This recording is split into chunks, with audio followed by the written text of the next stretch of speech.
يقل عن 44 عقارا بفرنسا، ورئيس الجمهورية يجدد التزامه باسترجاع الأموال المنهوبة بالخارج. في الملف العقار الصناعي آلية وركيزة أساسية لتوطين الاستثمار وإنعاشه،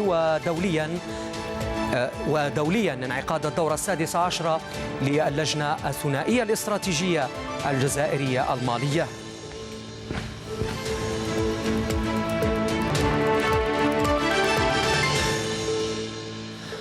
السلام عليكم ورحمة الله تعالى وبركاته. أعلن السيد رئيس الجمهورية عبد المجيد تبون في اللقاء الدوري الذي يجريه مع عدد من ممثلي الصحافة الوطنية، أعلن أنه لن يتخلى عن تعهداته باستعادة الأموال المنهوبة، ولفت إلى أن الجزائر استرجعت بالفعل ممتلكات في فرنسا تشمل شققا وقصورا وعقارات مختلفة، وقدر عددها ب44 عقارا.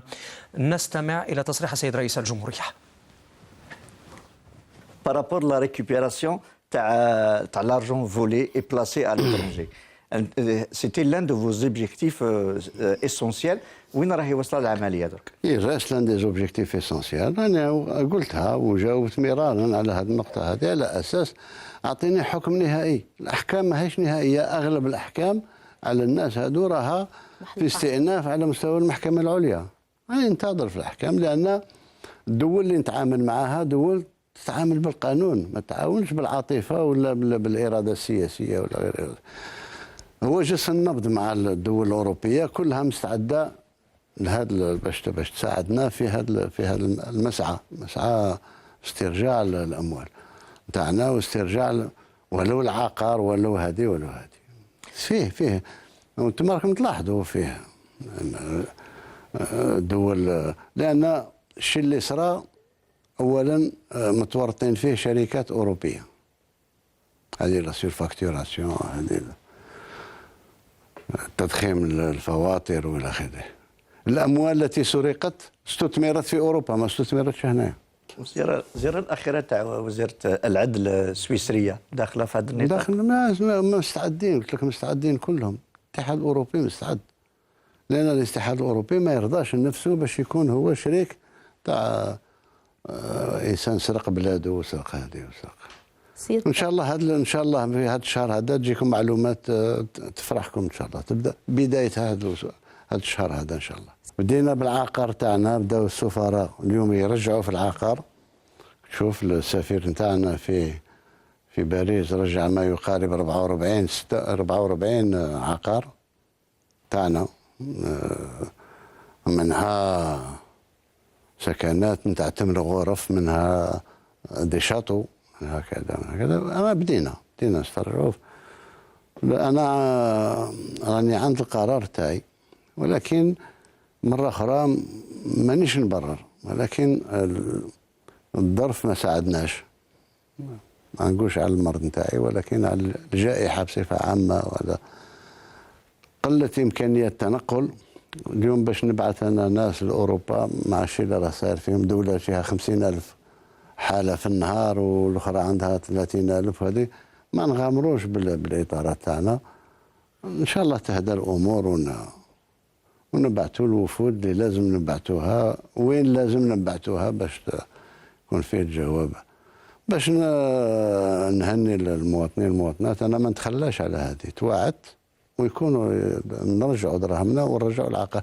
ممكن ما نقدروش نرجعوا كل شيء لأن كثير منه سري، ولكن أعتقد حتى هادو يوم من الأيام لازم يبوحوا بالشيء اللي عندهم في الأماكن السرية وفي صالحهم.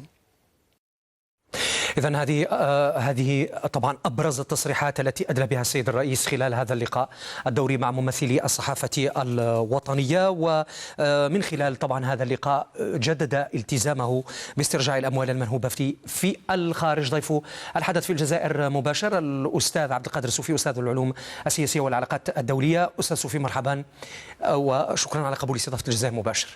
شكرا لك، شكرا على الاستضافة، تحية لك ولمستمعي والمشاهدين الكرام. سيد سوفي، نبدأ اللقاء طبعا من باب هذا الالتزام وتجديد هذا الالتزام للسيد الرئيس باسترجاع الأموال المنهوبة في الخارج.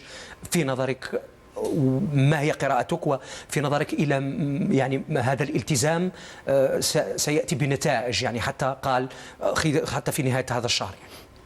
في الحقيقة دعني أقول أنه هذا الالتزام أو هذا العمل استرجاع العقار يجب أن ننظر في رمزيته. رمزيته هو أن هناك حسن النية والإرادة لاسترجاع العقارات ولإعادة أموال الشعب وأموال الدولة الجزائرية إلى الدولة الجزائرية، وبهذا ربما لإعادة بناء الثقة. ونلمس هذا ربما في الحديث العام والخاص والتغير الجذري في التصورات الحديثة وحتى في الحديث عن الكثير من الأشياء بغض النظر عن العقار الصناعي أو المال العام المنهوب. صحيح أنه صراحة من تقريبا نقول من قريب من المستحيل أننا يمكن أن نسترجع كل ما ذهب، سواء كان من ناحية المال أو العقار، إلا أن كل ما استطعنا استرجاعه فهذه إضافة بالنسبة لنا. ثانيا قد يطول الزمان وقد يبوح ربما بأشياء. ربما كان السيد رئيس الجمهورية قد أوحى في حديثه لإمكانيات، بمعنى أنه الاحتمالات كلها واردة لتحقيق هذا الشيء. نعم. استرداد الأموال واسترجاع هذه الأموال بما فيها العقارات قدرها السيد الرئيس ب44 عقارا على حسب طبعا ما جاء في هذا اللقاء، وبيان لوزارة الداخلية حددها بأكثر من 190 ألفا يعني عقارا داخل الوطن. داخل وخارج الوطن؟ نعم، خارج الوطن 44. لا، بطبيعة الحال هي ما تم استرجاعه داخل الوطن هو 44، لكن ما هو خارج الوطن هو 44، لكن ما هو موجود خارج الوطن أكثر بكثير. نعم. ما استطعنا استرجاعه هو 44، وأنا أظن لأنه هناك بعض العقارات من غير المعقول أننا نستطيع استرجاعها، خاصة لما يتعلق الأمر بأشخاص قيد المحاكمة ولم يصدر في حقهم حكما نهائيا، ولذلك لا يمكن أن نسترجع العقار منهم، ولا يمكن مطالبة الدولة التي فيها العقار باسترجاع هذا العقار إلا بعد صدور الحكم النهائي. هذا ما أشار إليه السيد رئيس الجمهورية. طبيعة الحال العقارات داخل الوطن كثيرة وكثيرة جدا، وشاهدنا كيف طبيعة الأشخاص الفاسدين الذين استفحلوا في النظام السابق ووصلوا إلى سدة الحكم وعاتوا فيها فسادا وأخذوا كل ما جاء على أقول تحت أيديهم، حتى أن الممارسات خارج أنه تحصلوا على هذه العقارات منها ما بصورة غير شرعية غير قانونية، كلها تقريبا بصور غير شرعية، وبالإضافة إلى الممارسات التي كانت سائدة. وأقول أنه استرجاعها الآن هي في الحقيقة هي في الأصل هي ملك للدولة الجزائرية، لأنه حتى لازم نفهم أنه حق الملكية في الجزائر هو حق انتفاع وليس ملكية مطلقة. معنى حق الانتفاع ما قد تقدمه الأرض بما فوقها، سواء كان من الناحية الاقتصادية أو كبناية أو كفلاحة.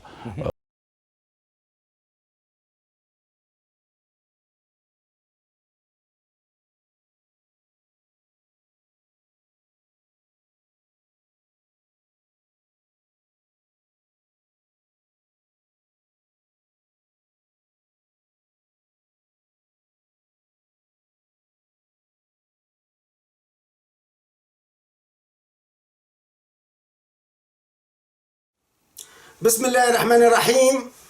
يا حرار نوفمبر العظيم وحرار كل العالم، السلام عليكم ورحمة الله وبركاته. قال لي نسيتنا، ما عادش تقول لي أحرار نوفمبر العظيم. أحرار نوفمبر العظيم لما تكون الحلقة موجهة لأحرار نوفمبر العظيم، لما تكون متوجهة السعودية، تكون القبائل العربية إلى آخره، فهذه الحلقة موجهة بالذات لأحرار نوفمبر العظيم، لكن طبعا لأحرار كل العالم حتى لا أستثني أحد. الموضوع اليوم عمار السعداني، رئيس برلمان سابق وزعيم جبهة التحرير الوطني يطلب اللجوء السياسي في المغرب، خوفا من أن فرنسا تسلمه إلى الجزائر بعد أن استطاعت الدولة الجزائرية أن تعقد اتفاقية تبادل المطلوبين للعدالة بين البلدين. إذن عمار سعداني مطلوب، أيضا مجموعة مطلوبة وذكرت أسماء الصحافة الجزائرية كما الصحافي هشام عبود بتاع ديزاد ذاك وبعض الآخرين موجودين في فرنسا. يعني فرنسا لن تحمي هاربين من العدالة الجزائرية حسب الاتفاقيات الجديدة. أيضا عمار سعداني قلبته راح نقولوا احنا اللجوء السياسي، وهي توجه للتفاصيل. قبل نجو تفاصيل راهو ثم حالات كثيرة من اللجوء السياسي سببها أنه متورط في جرائم مال، في جرائم حق عام، في جرائم نهب، في جرائم سرقة إلى آخره. لما يعني يحاصر من كل جهة والعدالة تحاصره يقلبها معارض سياسي ولجوء سياسي ويفتح النار على النظام حتى يمنع من المتابعة، تولي قضية سياسية. لأنه عمار سعداني مشكلته أنه مالك شقق وعقارات في باريس وفي فرنسا وينطبق عليه قانون. من أين لك هذا؟ من أين جئت بهذه الأموال؟ المغرب نفس الشيء. يعني الأخبار تقول أنه مستشارين ومقربين الملك محمد السادس أوعزوا لعمار سعداني تعالى ونعطوك اللجوء السياسي، اجى المغرب ونعطوك اللجوء السياسي. لانه عمار سعداني ايضا بعد ما خرج من السلطه اعطى تصريحات ايجابيه لصالح المغرب فيما يتعلق بقضيه الصحراء. تو نجوب بالتحديد ماذا قال بالضبط. انا اعرف عمار سعداني بذلك الهجوم الحاد على محمد مدين لما كان متربع على عرش ديرس، لما كان محمد مدين كما نقول رب الجزائر يعني مالك الجزائر متربع على عرش الديرس، عمار سعداني نشوف فيه يفتح عليه النار بشكل واضح. فهمت أنا ذاك أنه ذلك لصالح ولحساب سعيد بوتفليقة، ذلك لحساب سعيد بوتفليقة. هذا أول مرة يعني برز عندي شخصية عمار سعداني، بما أن الملف الجزائري والشأن الجزائري هو جزء من أبحاثي وأعمالي العلمية الأكاديمية، فطبعا أخذت كل الخطابات تلك وبدأت أحللها. موجودة حتى في كتابي بالفرنسية الذي سيصدر قريبا إن شاء الله حول الإرهاب في الجزائر والجيش الجزائري، وفي دراساتي الجديدة. عمار سعداني وربما يلحق آخرون. أنا أعتقد أنه حتى هشام عبود علاقته طيبة جدا مع المغرب ويستدعى من قبل الإعلام المغربي، ممكن أن يهرب ويطلب اللجوء إلى المغرب. طبعا أشهر شخصية معارضة جزائرية عاشت في المغرب هي محمد بوذياف. محمد بوذياف لما انشق وأسس حزب الثورة الاشتراكية أعتقد إلى آخره، مشى وعاش في المنفى لاجئا في المغرب إلى أن صار رئيس الدولة. يعني المغرب وجدها فرصة ذهبية أن يقول أنت الجزائر تدعمين البوليزاريو وتدعمين معارضة للمغرب مسلحة وأنا أدعم كل معارض جزائري. كل معارض جزائري يريد أن يأتي المغرب مرحبا به في إطار أنت تدعم معارضتي أنا أدعم معارضتك والحرب سجال. هذا هو المنطق السائد في هذه العملية. طيب خلينا نجو للتفاصيل بشوي. عمار سعداني واحد الأبرز مقربين من الرئيس عبد العزيز بوتفليقة، كان قريب منه وكلفه بمهمة الهجوم على محمد مدين. هجموا عليه مرة أولى عمار سعداني وفي نهاية المطاف تم الإطاحة بمحمد مدين، والذي عينه بوتفليقة طبعا بين سنتين 2004 و2007 رئيس للبرلمان، يعني 3 سنين، ومرتين أمينا عاما لحزب جبهة التحرير الوطني. تعرف حزب جبهة التحرير الوطني والرصيد الرمزي لديها عمار سعداني مرتين كان أمين عام، لكن تحت سيطرة عبد العزيز بوتفليقة.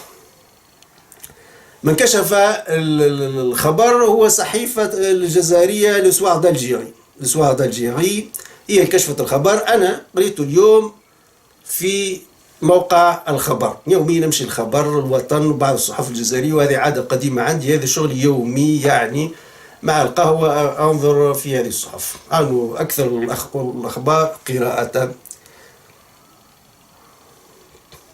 السوار دالجيري نشرت التقرير باللغة الفرنسية طبعا لأن صحيفة فرنكفونية، كشفت فيها أن سعداني قد يكون قدم طلبا للحصول على اللجوء السياسي للمغرب بعد تلقيه اقتراحا لاستضافته في هذا البلد من قبل مقربين من الملك محمد السادس. سعداني كان يقيم في فرنسا منذ 3 سنوات، لكنه غادر قبل أيام من نهارين نقولوا احنا إلى البرتغال. لاش البرتغال؟ لماذا غادر سعداني؟ حتى لا ينطبق عليه الاتفاقية الجديدة التي وقعتها الدولة الجزائرية مع الدولة الفرنسوية في تبادل المطلوبين للعدالة. عرف أنه جايت وممكن تسلم الدولة الفرنسية، وممكن حتى مخابرات الفرنسية توعز له بالهروب. هذا متعامل عليه، الشغل تحت الطاولة شغال بين في الدول وفي أجهزة مخابراتها. المهم هو ذهب إلى البرتغال مخافة من تحريك سلطات قضايا جنائية ضده، هي قضايا فساد ملك عقارات وفلوس ووعد، وذلك بعد دخول اتفاقية تسليم المطلوبين للقضاء بين الجزائر وفرنسا حيز التنفيذ. يعني شوفوا، يتخوف سعداني عمار سعداني من أن تحرك السلطات الجزائرية تهما ضده وتخص على وجه التحديد تهريب الأموال وشراء عقارات في الخارج.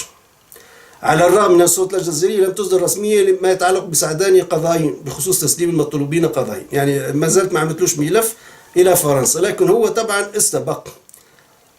سعداني من جهته لم يرد على هذه المعلومات التي جرى تسريبها قبل أيام وقبل أن تعيد الصحيفة الجزائرية نشرها.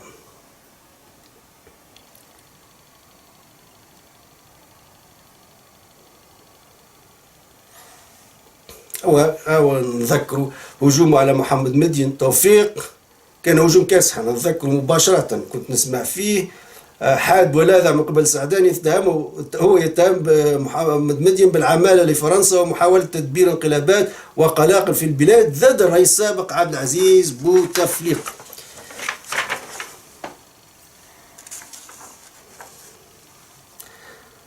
طيب هو من عام 19 لما خسر، خلينا نفهموا سيكولوجيته. اولا عقلاني، ما معنى عقلاني؟ يعني ديما يقول اين اربح اين اخسر. لما بدا يخسر موقع في السلطه وخرج من السلطه، مش حتى بدا يتقرب من المغرب، وبدا يعطي في تصريحات لصالح المغرب في قضيه الصحراء، لانه ادلى بمواقف جديده. كان في اكتوبر تشرين الاول 2019 خالف فيها الموقف الجزائري العام بشأن قضية الصحراء المتنازع عليها مع المملكة المغربية وجبهة بوليزاريو منذ الانسحاب الإسباني منها عام 1974، وقال حينها أن هذه القضية عرقلت تسوية العلاقات بين الجزائر والمغرب، واضحا أن موضوع الصحراء يجب أن ينتهي وتفتح الحدود وتسوى العلاقات بين الجزائر والمغرب. وأضاف سعداني: الجزائر التي تدفع أموالا كثيرة للمنظمة التي تسمى البوليزاريو منذ أكثر من 50 سنة دفعت ثمنا غاليا جدا دون أن تقوم المنظمة بشيء أو تخرج من عنق الزجاجة، لافتا إلى أن المدن الجزائرية أولى بالأموال التي تدفعها الجزائر لجبهة بوليزاريو.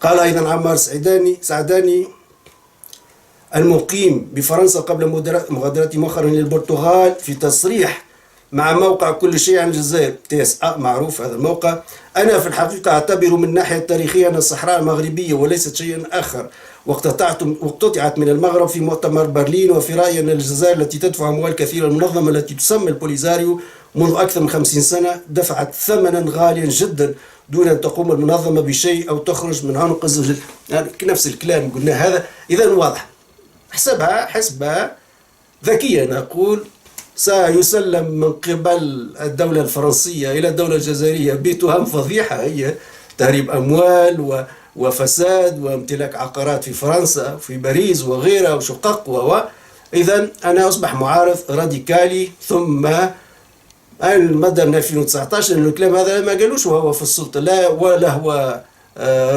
أمين عام حزب جبهة التحرير الوطني فترتين، ولا هو رئيس للبرلمان لمدة 3 سنوات. الكلام هذا قاله بعد أن خرج من السلطة وأصبح مستهدفا من الجزائر بعد الحراك.